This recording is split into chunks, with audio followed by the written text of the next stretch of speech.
ترافیکي لارښود. د درس عنوان مو دی نقلیه وسایطو ته لار ورکول. په عمومي ډول جاده پر دوو برخو ویشل کیږي.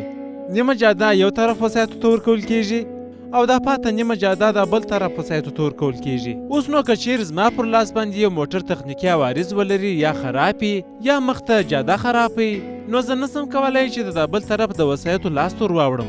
زه به تر هغه وخته پورې انتظار کوم چې د مقابل طرف د وسایطو لاس ټوله خالي سي. نو زه به د خپل موټر د چپه لاس اشارې روښانه کوم او په ډېره کراري سره به هغه لاس ته ور راوړم. کله چې تر هغه ځای تیر سوم چیرې چې جاده خراب و یا په موټر کې خرابي وه، نو بیرته د راسته لاس اشارې روښانه کوم او پر خپل لاس باندې خپل موټر ته حرکت ورکوم.